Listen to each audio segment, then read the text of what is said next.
Welcome to the Dividend domain. If it's your first time here, welcome back. If you've been here, welcome to the Robin Fire series, where this is episode 17. In today's episode, we're going over the Robinhood Gold Card update. I did receive my card today. Then we're going over Snowball Portfolio review, dividends received, and then margin status. So go ahead and pause and read the disclaimer. I am not a financial advisor. This information presented is strictly for entertainment and educational purposes and does not constitute financial, investment, tax, or legal advice. All investments involve risk. Viewers should conduct their own research and consult with a qualified professional before acting on any information provided. Please do your own DD, and that's due diligence and research. So if you haven't been here before, the strategy for this portfolio is to invest into my Robinhood taxable brokerage. Timelines 3 to 5 years to be financially free or work optional. And what I'm doing is kind of a hybrid system where I'm investing, let's say, anywhere from 100% of my income or less, depending on that month. You can see right here, monthly contributions may vary. What I'm trying to do is bump the account up. My goal was originally at $15,000 to $20,000. I'd start floating bills, so I've achieved that. As you could see, I'm at 15 net, but 18 gross. So what I'm doing is pretty much fully living out of the brokerage at this point. Investing into 3 buckets: 40% growth and value, 30% high yield core, which is more stable, like SCHD, SPY, QQQI, and then the high yield like BTCI, NVIDIA, Who, and Maggie. And these are higher yielding. I try to keep that range in between. I like to say I have Who's about 60, but that's too high. I'm trying to keep it within 30 to 40, I would say. And 40's pushing it. But that serves a purpose, and I can get into that a little bit later. But yep, let's get into it. Let's just jump into first. So I did get the Robinhood Gold Card, and it's a 3% cash back. And what I like, it's compared to traditional banks or even, like I said, online banks with credit cards, there's a lot of time for processing that payment. This reflects immediately. As soon as I make the purchase, I see the notification on the app. Then I go in there, I could see the transaction. It'll show pending, it'll show the utilization of the card, available credit, and then immediately, you have these options. You can do cashback, lounges, statement credit. These options require a ton of points, like the pure gold bar or the gold card. And if you go down, you'll see they have an option for merch, lounge passes, travel. So it's very user friendly. I think the way Robinhood's expanding, I definitely will be utilizing this card more frequently. But what I like instantly, like I said, you can take these points and instantly convert it to cash and either have that cash earn some APY, 3.35%, because I'm a gold member, and or you can use that to pay down margin or invest into assets. So typically that cash is going to be converted and it's going to go to paying down margin. So I'll keep you tuned as I explore this card and try the different features. But again, my primary purpose is to convert the cash and pay down margin or buy assets with the cash back here and replacing one of my other credit cards in rotation. So next, let's just jump into Snowball Analytics. Right now, this is actually the gross portfolio value. On here, I don't want to account for the margin. I'd rather just keep that monitored on Robinhood. I don't want to have to deal with it. And I don't sync this directly to the account. I just upload the CSV files of just my preferred method. That's just me personally. So what you can see right now, I'm currently down about 5% in this account.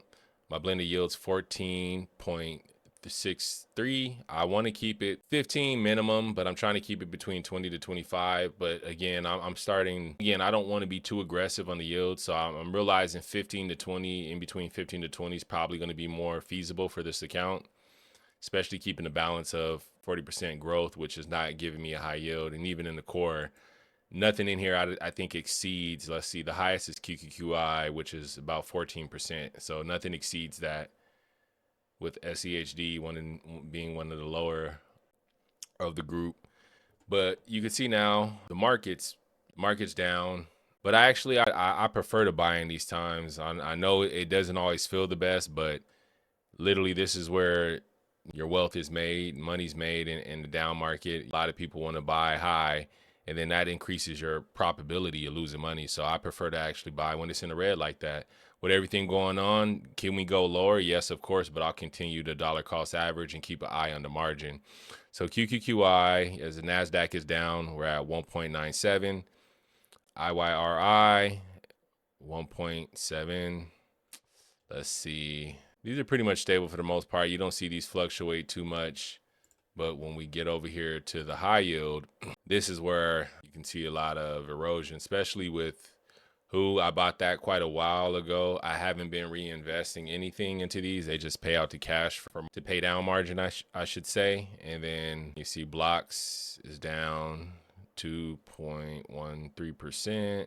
BTCI down about 10%, which I'm not concerned about these two Bitcoins down to underlying. And like I said, I've been invested into Bitcoin for quite some time, so I understand the asset more than I do some of these other underlyings. I don't follow. Chippy is made of NVIDIA and other semiconductor companies that I don't particularly follow that frequently. I'm very familiar with NVIDIA, but let's see. And my main purpose is really trying to, I guess, stay away from NAV erosion for the most part, but I understand some of these are going to erode and a lot of them are new. Yield Max, I'm not the biggest fan of, but NVIDIA has been one of the better performers, and Chippy as well. So we'll see how this fares out in my portfolio. I'll keep it in there for now and may adjust my allocations, but I'm still fine with keeping the 25% BTC and 15% blocks. So I'll just keep dollar cost averaging this down, and then when Bitcoin makes that recovery, we'll see that increase in distribution, hopefully get back to that dollar. Actually, a dollar, I think 30 at some point it hit. So that'll be good. Otherwise, I'm not too concerned. And then the growth here, like I said, 40%. The individual stocks probably getting hammered the most. Amazon down 8.62%. Visa down 5.6%. G's been. And the reason why, as you can see, I diversified, well, not really diversified as far as different issuers for ETFs, but a lot of these are heavy tech based. But if you really break them down on the chart, they perform differently. And QQQM, the Qs, is basically a little more diversified outside of tech opposed to these two. So what I did is just place them on the chart, looked at it different time frames and seeing how they performed. And I felt like it made more sense for me to diversify. Although, like I said, the strategy is slightly different for all of these, and it gives me a little bit more optionality. And it's probably performed better over the longer time frame compared to these two. So this may change as the portfolio grows. I may reduce the exposure for individual, and I'll show you here a little bit later exactly. It'll give me a precise breakdown of how much of these individual in combination of what the ETFs, like what allocation do I hold overall. So we can dive into that on here. Just go into Snowball a little bit more. And this talks about dividends received throughout the month. Up to March, we're at about $35, and it'll show you here individually what you received so far. And another good portion of this is what I was referring to. This can load. All right, so we got it to load. So this is what I was explaining. Like I said, understanding the allocations, you can break it down to where it's by asset. So if you look here, SCHD is almost 15% of the portfolio. PYG, 13.34. As you can see, QQQI, BTCI, again, like I said, it's only a small portion. And I did run some stress tests through AI to see if I had a huge drawdown in both tech and Bitcoin, and I'd still be fine. And plus, like I said, I keep extra cash on the side. I don't get in over my head. If I have to back off and stop pulling margin to pay bills and let my margin pay down, or actually pay down my margin with actual cash and also dividends, then I'll do so. So whatever's needed to keep this portfolio balanced, I'm not just doing things just because. So I'm okay with that allocation. And then you can see as he goes here, these are anywhere between, I'd say, about 6 to 2% for the remainder. And then when you can go in here, you can get an X-ray to where it'll let you know So if I click on Amazon, this shows me my Amazon exposure amongst all the ETFs I have, QQQM, SCHD, and the overall Amazon exposure. So this feature is pretty cool on Snowball if you really want to dive into the details and see where you're exposed or overexposed. I'm focused on, I believe in tech for the future. I believe in Bitcoin, the underlying. I think that's going to do well, and that gives me some diversification outside of the traditional markets. And realistically, let's be honest, the Max 7 has been carrying the stock market for some time. So it's like diversify. I do have some, and again, I have other accounts too. So this is not my primary focus, but the objective is to be clear and transparent so you can learn from my failures and success as I'm income investing and trying to fully live out this brokerage with a hybrid approach. So that's objective, is just to be clear and transparent as I possibly can be. And that way we all learn in the process. So I'm always open to feedback or suggestions. I'm not an expert, but I've been a finance nerd for quite some time. And this is something I do, I enjoy. So there's another good page on Snowball Analytics where you're looking at the dividend. So you can see the yield on cost and who I'm not investing anymore anytime I contribute to this. And that's why you're not seeing cost basis go down, because I just haven't been putting any money into it. If it's going to erode and it takes me reinvesting for it to sustain, then I don't think it's a good asset. I believe in Hood. Like I said, I use Robinhood in their products, but it's not just relying on the underlying, it's how they manage the ETF. So that's something you have to be careful of, really looking at the prospectus and understanding how these funds function. So it's a learning process as we go. Like I said, this is a new category, new sector for investors. It's been around for a while with closed-end funds and REITs and private credit. And so CQQQI, look at that. So yield on cost.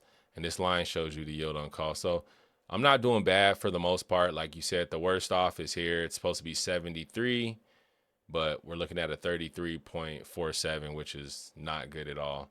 And then annually, I'm looking at 26.97. That's annually dividends paid out at that 14.63%. And then it goes down here. You can see, let me see that. So this is annual dividends. Visa BTCI is 429, and it looks like might be getting the most from BTCI. Yep, it's getting the most from BTCI. All right, and let's go to growth. Actually, the growth page is, let's look at the metrics. This is not loading. I always have issues with the growth page for whatever reason. It just doesn't want to load. There you go. See, for whatever reason, here you go. All right, so here I use this. This is pretty good, like a heat map. It gives you an idea how you're performing. Is this overall? If we look at overall right now, everything's looking bad with the exception of NVIDIA and SCHD. But let's look at the last 6 months. Pretty much same situation. Everything's in the red. Let's look at the 3-month time frame. SCHD was up the month. So over the past month, Amazon seeing a 2.8% increase, and BTCI at 1.6. Over the last week, what do you see here? The entire market's down and blocks and BTCI are up. All right. And why I'm saying that, and it's odd. So if we look here, we're looking at today's return. You see BTCI is up 2.1%. QQY is up. Blocks is up. Visa's up a little bit. IYRI is up almost 2%, 1.98. And everything else in the portfolio is down. And there could be a couple of reasons why. I think one of the reasons is basically the market sentiment is changing slightly, because we have Stretch right now that Michael Saylor is buying up a ton of Bitcoin daily with Stretch. And there's other contributing factors, but I just think that it's incredible. He's using digital credit. Before, he wasn't able to really buy in bear markets like this, because he would use MSTR to basically sell off shares when it's doing well to buy additional Bitcoin. But now that he has a digital credit instrument, he's buying Bitcoin in the bear market when he's been known for buying at peaks in the market because of the mechanism, the tool he has embedded in the business strategy. But I've been keeping an eye on Stretch. I own a small portion of Stretch in another portfolio. I try to buy it below par if I can catch it. Definitely don't want to buy it at the $100. So maybe I can dive into that, and maybe eventually I'll add some to this portfolio. If I can get it below par, I'll probably add some Stretch in there. And it basically offers, I think it's 11.5 yield, and it's return on capital. But that's going to be almost like I'd say money market fund for Bitcoin digital credit. So a lot of people don't understand Bitcoin, and they see it's dropped almost 50 something percent from the high of 126. But for me, it's an opportune time for jumping in and buying it. So I'll continue to DCA in and maybe even increase my allocation. And I know I like to think it's too risky, but I like to say otherwise. This is like you want to buy when blood's in the streets.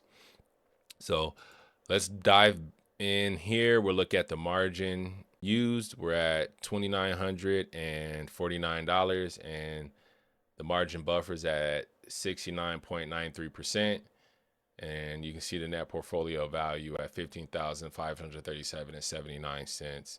So snowball review. And then I wanted to show here that this is prior to the $6,000 purchase, I should say. And then you can see the margin buffer right here. And this is what I want to look at is margin used. And if you could see here on this next snapshot after investment, this is actually the most current snapshot. And I'll do this from week to week just to see where we're at. You see that with dividends, I paid down that margin a little bit, and we're at a 69.93. The portfolio is down, I think, about 5% year to date, 5 point something percent. But definitely lost $300 to $400, bringing this down to 669. It was about 70 point something. I can't recall, just literally a day ago. As we know, the market dropped quite a bit today, but this is previously the amount of margin I could pull, or cash I could withdraw. Every time I deposit, large deposit, it was $6,000. Until that deposit is cleared, they usually limit the amount of cash I could withdraw from margin. I don't see why it wouldn't just stay at the 3,900. Because whatever I had in there prior was still cleared, and then adding the additional 6,000. I don't know. I guess because it's clearing and they want to make sure it clears before they can release the funds. Because if anything were to happen and it throws off, I guess, your margin buffer maintenance. So I guess it makes sense, but I think it just to drop that drastically to $3,000, which I'm fine. Like I said, I got other accounts, emergency fund, if I do need to pull money. So it's not a big deal, but that's just something I want to bring to your attention. I don't know if you have that issue, but that's definitely something that was a little concerning if I was required to pull more, but which is not an issue, like I said, because I can get it from another account if need be. So that pretty concludes episode 17 of the Robin Fire series. Thank you. If you can, comment, turn on post notifications, share, send it to somebody who you think could benefit from this. Give me a list of ETFs that I should keep on my watch list, because I'm always open to other options as this portfolio grows, and I may diversify depending on what I deem is necessary. But for now, like I said, we're just going to focus and pretty much keep the same allocations we have now. If I can get this to load, we'll keep the same allocations we have now and just see how it fares out. Like I said, I'll just stick to my rules and I'll adjust as need be. But thank you for tuning in to the Dividend Domain and the Robin Fire series, and look forward to catching you again.